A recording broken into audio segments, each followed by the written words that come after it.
I dag skal vi lave en belgisk pileflet, ligesom den I så i starten af videoen.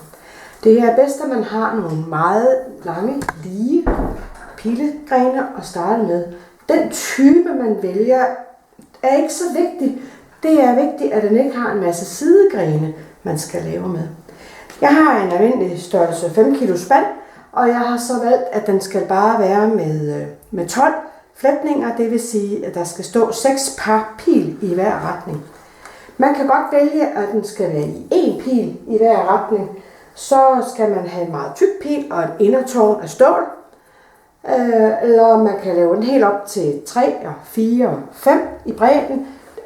Kommer man over 3, så vil jeg sige, så bliver den meget svær at styre.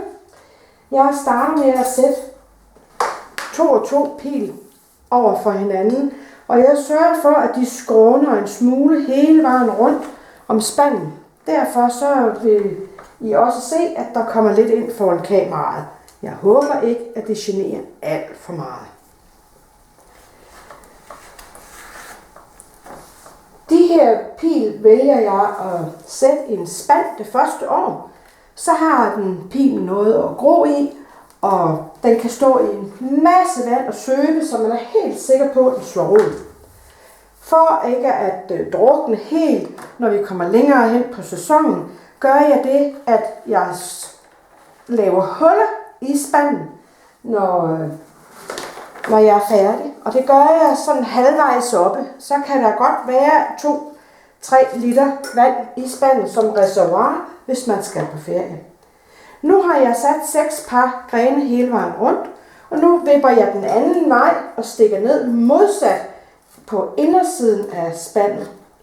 Det er vigtigt, det hele er lidt skrå fra starten af, så det ikke er for svært at sætte pilen.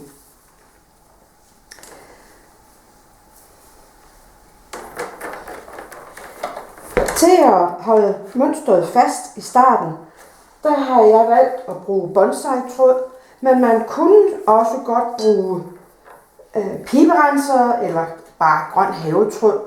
Det er lidt efter temperament, hvad man har lyst til at bruge. Når man laver belgisk flet, så stritter det hele lidt ud til højre og venstre, og hvis den skal være meget stor i fletningen, jamen, så kan man roligt regne med, at det rager et par meter ud i luften. Så man skal have god plads og gå eventuelt udendørs, hvis der er mulighed for det. De her pil er selvfølgelig klippet en gang i vinter, og for at kan holde liv i dem indtil en gang i juni måned, der sætter jeg dem i nogle store spande med vand, et sted, hvor der er helt mørkt.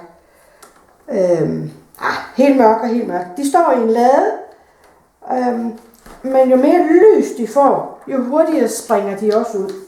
Når de først er sprunget ud, og de er begyndt at danne små rødder nede i vandet, så begynder det at blive svært at bruge dem. Så man skal helst ikke, at de skyder ret meget, inden man skal bruge dem. Men det er rart at se, at de lige har nogle grønne tipper, så man er sikker på, at det vil gro, når man begynder. Jeg hæfter alle omgange her, alle samlinger, dem hæfter jeg nu, så grenene de står den rigtige vinkel, og jeg sørger for, at det ene par, der går mod højre, det er yderst, og at det andet par, der går mod venstre, er inderst, hele omgangen rundt. Jeg hæfter, og så sørger jeg for, at pilen står lige hvor den skal, og det er vigtigt, at de forskellige pil ikke bytter plads undervejs.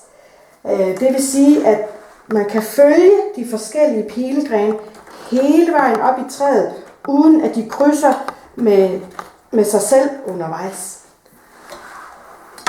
Det er måske ikke så nemt at se lige, hvad der sker her i starten. Det varer ikke længe, før de fleste nok har lidt en idé om, hvad det er, der skal foregå nu. Nu er jeg kommet omgangen rundt, og man behøver bare at have bindetråd til 2 omgange. Når man så har sat nummer 2 omgang, jamen så tager man bare de underste, og så starter man forfra med dem. Nu er alle de underste bindepunkter sat, og nu skal vi begynde at flette. Den gren, der før var inderst, skal nu være yderst. Vi skal tage det par, der sidder på den forrige par, og så skal der komme en binding imellem de to bindetråde, man havde nedenunder. Og man fortsætter omgangen rundt. Sørg for, at de inderste kommer yderst. Og man binder til. Stille og roligt, og den vil give sig lidt indad. Det vil sige, så stor, som man tror, den bliver. Det bliver den ikke helt, for den bliver lidt mindre end spanden her. Nu fik jeg bundet på den forkerte led. Vi tager den lige igen. Det er nemmest, når man har krydset her, at man binder kryds over og under, i stedet for sidelæns. Sidelæns har det med at smutte opad, over og under. Det plejer at holde inden for et par centimeter.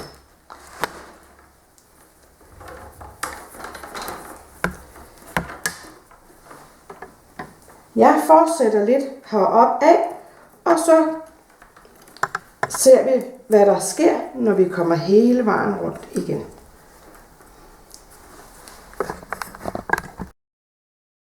Som vi kan se her, så er samlingerne sat 2 gange hele vejen rundt. Det er vigtigt, at pilen ligger oven på hinanden og ikke kommer til at ligge og krydse undervejs. Så er det også meget nemmere, skulle der gå en enkelt pil ud, og sætte en ny pil i løbet af sommeren. Nu skal vi til 3. omgang, og jeg starter med at tage den underste bindetråd af og sætte den et nummer højere op. Husk, at dem, der nu er yderst, skal inderst og omvendt. De, der var yderst, skal inderst, og de inderste skal yderst. Der går ikke mange omgange, før at pilen den næsten kan holde sig selv, og ikke vil smutte igen, hvis man ikke får bundet alle sammen. Jeg kan bare godt lide at binde alle punkter, så jeg er helt sikker på, at jeg ikke går fejl undervejs. Jeg har den vane at tjekke mit eget arbejde efterhånden, som jeg kommer frem. At når jeg har lavet 4 omgange, så tjekker jeg, at alle sidder inderst og yderst, som de skal. Gør de ikke det, jamen så har vi en chance for at binde op og gøre det om. Er man først nået til vejs ende, så er det et stort arbejde og skal til at lave det hele om igen. Det er meget svært at bare rette et enkelt par. Det er som regel alle, det er gået galt med, hvis det først er begyndt at skride for en. Det tager egentlig ikke lang tid, men der er mange, der skal bindes op og bindes i. Hver kryds, eller hver omgang har 6 krydser, og hvis der er 10 deroppe af, jamen så bliver det jo hurtigt til mange krydser. Jo længere pilen er, jo højere tårn får man, og jo tykkere pilen er, jo hårdere er den for fingrene at arbejde med. Så man skal vælge pil ud fra, hvor stærke fingre man har, hvor meget det blæser, hvor høj man ønsker den, hvor stor ens krukke er. Der er egentlig mange valg, man kan tage undervejs. Nu er vi nået 3 omgange op, og det begynder at tegne et fint billede af, hvordan tårnet kommer til at se ud, når den er færdig.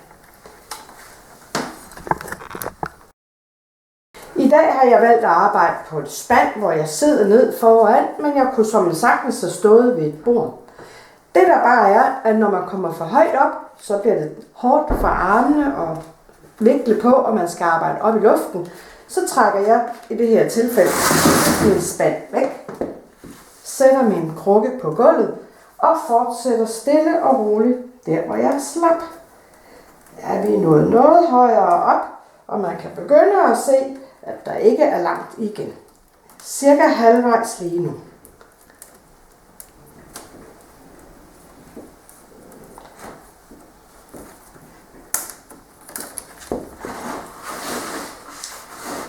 Fordelen ved spanden på gulvet er, at man kan dreje den med fødderne. Man kan også vælge at sætte det hele på en drejefod, hvis man har sådan en.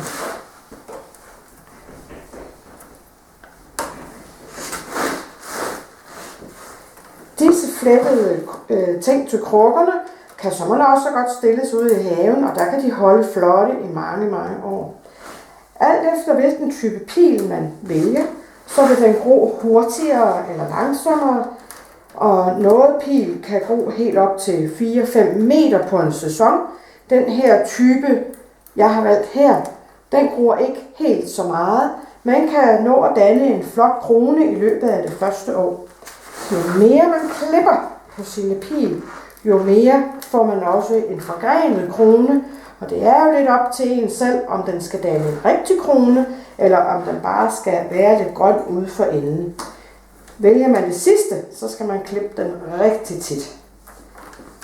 Det er vigtigt, at den får vand nok hele sommeren.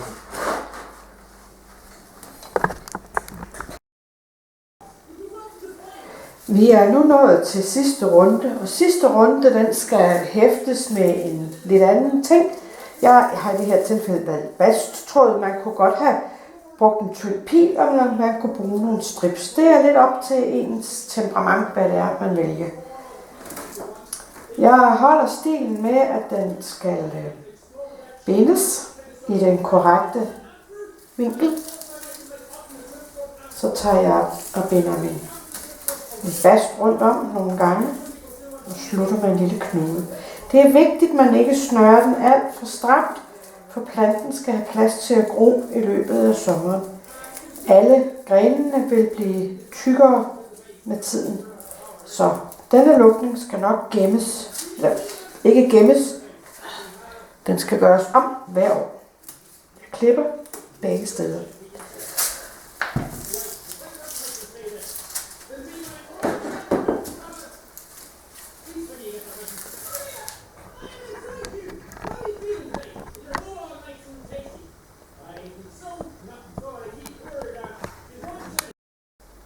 Vi er kommet til sidste runde. I dag har jeg valgt, at jeg vil binde mine ender med basttråd, men det kunne også have været gjort med en lille tynd pil eller en strips. Igen, jeg finder lige ud af, hvordan det hele skal vende og dreje, og jeg skal sørge for, at når jeg laver min sidste omgang, at der er 2-3 knopper over bindingen. Når jeg nu binder min sidste omgang her, så må jeg ikke binde for stramt. Det er vigtigt, at de skud, som kommer i toppen, har plads til, at der kan komme tykkelse på i løbet af sommeren. Det kan være, at man skal skifte den ud allerede første år, så ikke at det hele bliver for stramt, og der bliver en lille, en lille grad der, hvor at det hele det samles. Det, der kan ske, hvis at området her det bliver for stramt, det er, at det ikke kan blive tykkere op efter. Derfor vil det hele knække af her, og næste år vil stammen så være det stykke kortere. Det er nu kønnest, hvis den skyder over bindingen, og alt under bindingen, det fjernes i løbet af sommeren. En masse små sideskud vil komme frem, og det er bare at gå og nulle dem lige så stille. Det kan man jo gøre hver gang, men alligevel lige er henne og vande sin plante. Jeg binder lige resten også.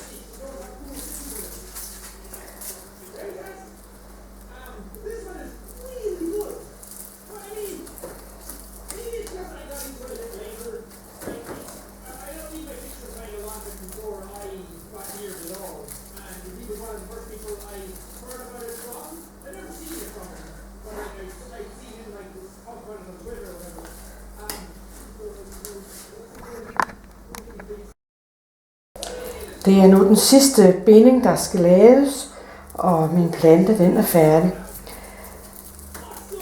Hvis man gerne vil lave en plante til en, der bor langt væk, og man ikke har mulighed for at transportere en plante i sin bil, man kan jo lave dem, så de er 2-3 meter høje, alt efter hvad det er, man har anskaffet sig af grene. Så kan man lade den øverste binding og den næste binding sidde foroven, og den underste binding for neden. Så kan man trække sin plante op af spanden og tage den med et sted hen. Og så plante den igen. Så trækker man lidt i den, hvis den er blevet for smal undervejs. Ikke noget problem. Jeg zoomer lige ud, så vi kan se det færdige resultat. Jeg tror faktisk, den er blevet meget pæn. Inden man får set sig om, har man en fin plante, der kan stå i en krukke hele sommeren. Overvintre, indendørs eller udendørs. Det er sådan set lige meget, om den kommer til at stå i en lun stue, eller om den kommer til at stå i en kold stue. Det kan simpelthen være et drivhus. Det kommer an på, om krukken den kan tåle frost. Jeg vender tilbage igen en anden dag med en slags pil mere, og så må vi jo se, hvor mange det kan nå blive til i løbet af sommeren.